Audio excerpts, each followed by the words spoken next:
Hi, it's Imogen Lamport from Inside Out Style, coming to answer your colour and style questions. How do I become more disciplined in my purchases?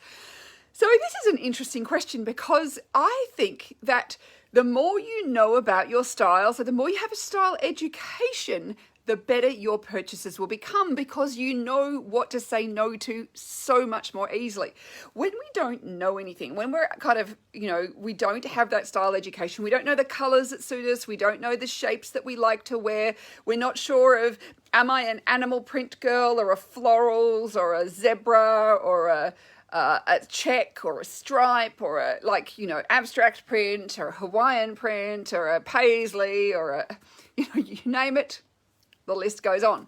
Do I like, what kind of things do I like? The less we know about our style, the harder it is to shop and the more likely we are to buy just anything and be really undisciplined in what we're buying because we actually don't have an understanding of really who we are at our core and how we want to be perceived, and therefore the clothes that actually will do that for us, the clothes that will support us, the clothes that will help us appear the way that we want to appear, the clothes that will communicate for us our personality from the inside out. So this is where getting a style education makes a huge difference. When you have a color palette, you stop buying all the colors under the sun and you start buying only the colors that make you look great.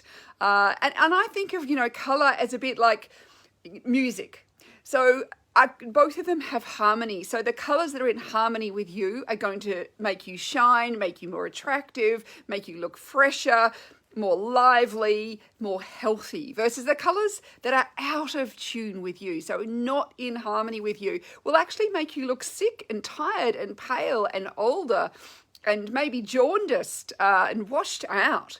So why would you want to, a bit like listening to music that's out of tune? Why would you want to listen to music that's out of tune? Or it's very discordant. It's not pleasant to the ears. It's the same thing for colour. So finding that palette of colour that actually makes you really look amazing, more in harmony with you, also limits your choices. So it actually kind of forces discipline without actually having to do anything. When I look around, I'm looking at colors of clothing. I'm just so not interested in buying something for myself that's in a color that I know is going to make me look ill. Like, why would I want to do that? That's just a waste. So that automatically just reduces the choice. So I don't have to actually use discipline. And I think the whole thing when we think about discipline and willpower, and there's a very fascinating TED talk by Kelly McGonigal all about the willpower. And the fact is that willpower is a finite resource. So if you are having to pull discipline or willpower into your life all the time, you can get exhausted really quickly. And this is why, the less it has to be discipline, the less it just becomes something that you do because that's what you want, then the easier it becomes. You're not having to force that discipline on yourself. So I think the color is the fastest, easiest way to start. So getting a color analysis, getting your palette, knowing your signature colors, knowing your ideal value, your contrast levels, all those sorts of things is going to cut out a lot of stuff in the marketplace. So suddenly we're left with a much smaller amount to choose from. And then from there, when we understand our personality and our body and all our other physical elements that go into us as a person and how we want to highlight those things and highlight these assets and make us look, amazing, and then we feel great and it gives us confidence, why would I want to buy something that doesn't do that for me?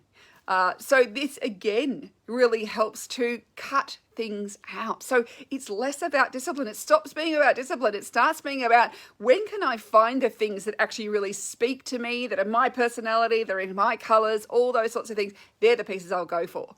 And you'll find that there's not that many of them out there. And in fact, one of the things I often see in my 7 Steps of Style program is people starting to lament, I can't ever find anything and I'm feeling depressed, like there's something wrong with them. And I actually go, what's happened is you've just become empowered because you know what to say no to now. So you're just saying no to everything that's not right to you. And that's fantastic because maybe the current trend may not be for you. There may not be anything out there for you at this time. That's okay. That actually makes me really happy because I know that you've actually got empowered, you've got that style education, and you're no longer just buying random stuff, hoping that this next thing will be the thing that works for you. So instead, what we're wanting to do is get that education so that you can walk into a store, you can look around and you go, nothing here today for me, or these are the 2 garments that are going to work or have some chance of working. Then I'll try them on, see if they do work, and if they do work, they make me feel good, I love them, they're an expression of me, then I'll buy them. Stops being about discipline, starts being about what's working for you. So I say, the fastest way to become more disciplined without it having to be hard, because I always think discipline's a bit of a word that's all about, feels like hard work to me, is actually to become empowered and to get your style education. So if you're interested in that, that is where my 7 steps to style comes in. You get the color analysis, you get the body shape analysis, all those things, and you learn all about yourself so that you can make those choices so much more easily. So thank you for watching and thank you for your questions, and I look forward to chatting with you again soon. Bye for now.